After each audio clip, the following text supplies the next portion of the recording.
The villagers of Olerai had not seen sunlight in 11 years. Rain fell without rest, crops drowned, children were born sick, and every year, on the eve of harvest, someone vanished, taken by the curse of the first sin. In a lonely hut, a girl named Wanjira, 17, watches her ailing mother die with a cryptic whisper. Only the blood of what never should be can end the rain.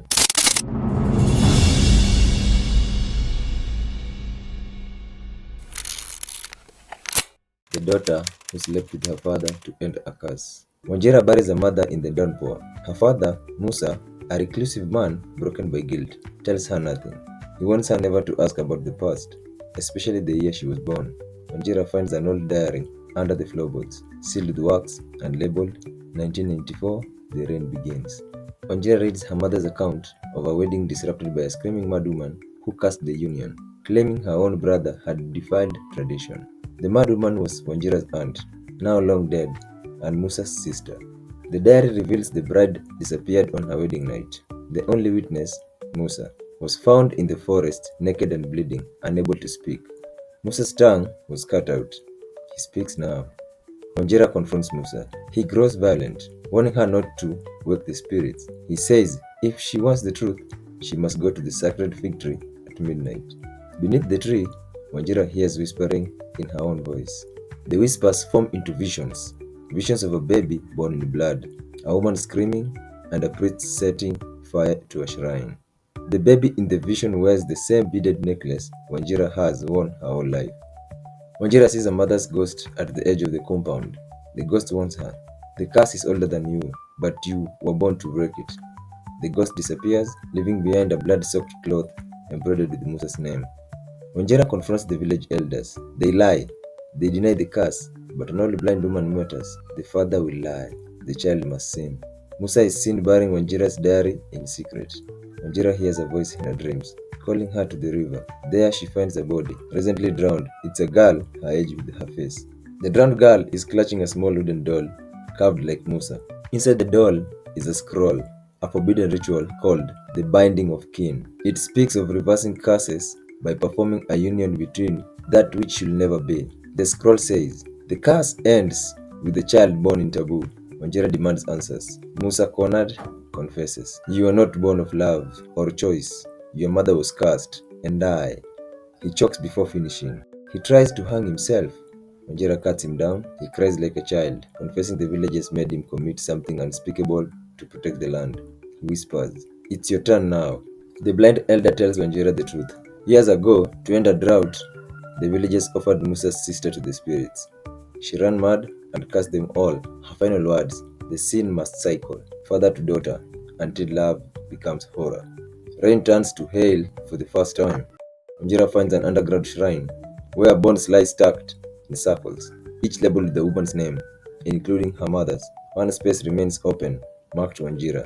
Wanjira seeks help outside Olerai. A healer warns, "Break the curse and the land heals, but your soul may not."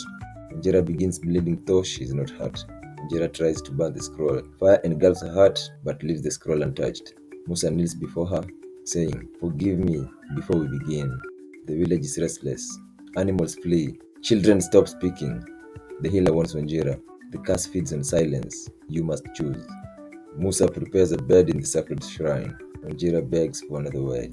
The healer says only two paths remain: become one of the source of the curse, or take her own life to end the bloodline. She sees herself in a vision, pregnant. Wanjira fasts in the forest to seek a sign.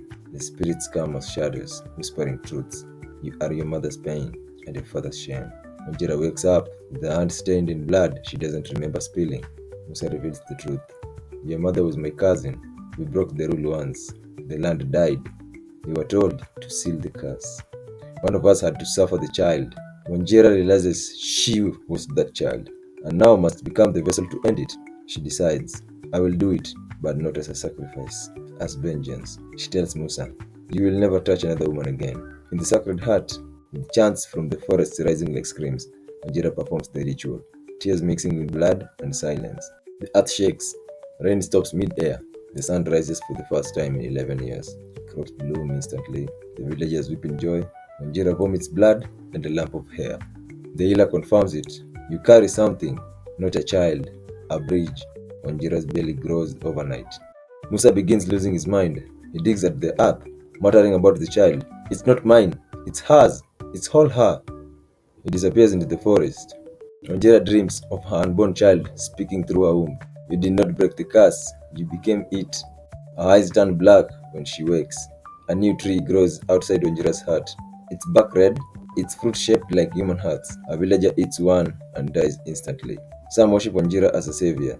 Others call her the mother of demons. Fights break out. A child is stoned for calling her Mama Curse. Wanjira levitates during a rage. Musa returns, rotting, hollow-eyed, whispering, "It's born. It's crawling inside all of us now." He drops dead, worms crawling from his mouth. The healer tries to exorcise Wanjira. She screams in pain, then delivers a stillborn child, headless. The corpse opens its mouth and speaks. The corpse says, "Thank you, mother. Now the land is mine." It vanishes into ash. The sun sets and does not rise for 3 days. Animal turned rabid. Crops rot again. Wanjira bleeds from her eyes. "You are never the cure," the spirits say. "You are the key." Wanjira's blood begins to glow in moonlight. The healer says the curse was broken but not ended. Now Wanjira must trap it in herself. She must die willingly to seal it. Wanjira prepares to die, but villagers beg her to leave. "Maybe we can use the power, rule others, be gods." Wanjira locks herself in the shrine, undecided. The villagers storm the shrine, trying to stop her in the struggle. The healer is stabbed. The shrine doors burst open. Wanjira has vanished. A girl appears in the village identical to Wanjira. At age 7, she speaks. The curse isn't gone. It simply changed its name. She leads the children into the woods. Children begin worshipping the girl. Parents are powerless. Offerings appear at the fig tree. "Let her live, and we suffer less," they say. The river turns red. The girl leads a ritual at the river. She cuts her hand.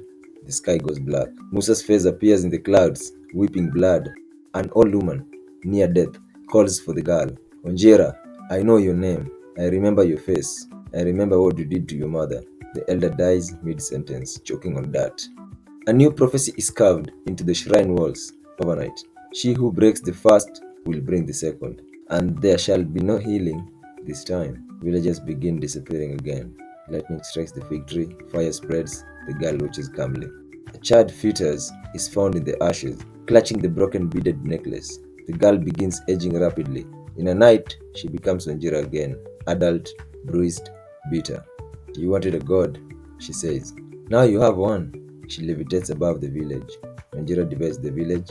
One half will live, one half will die. She forces them to choose each other's fate. Mothers turn against their children. Husbands betray wives. Wanjira announces, "From this day, love will bring death. The more you care, the more you suffer." Couples die instantly upon saying, "I love you." Wanjira is now alone, immortal, reigning over a silent, fearful village. She cries at night, clutching the cloth that once wrapped her mother. "I broke the curse, but at what cost?" A child approaches her, offering a flower, and calls her Mama. Wanjira smiles for the first time. She kisses the child on the forehead. The curse lifts, the sun shines, crops grow. But in the woods, another girl is born, with black eyes and a glowing bead necklace. A curse broken is not a curse ended, only transformed. Was Wanjira a victim or a monster? Was the curse ever real, or just the weight of sins passed down through blood?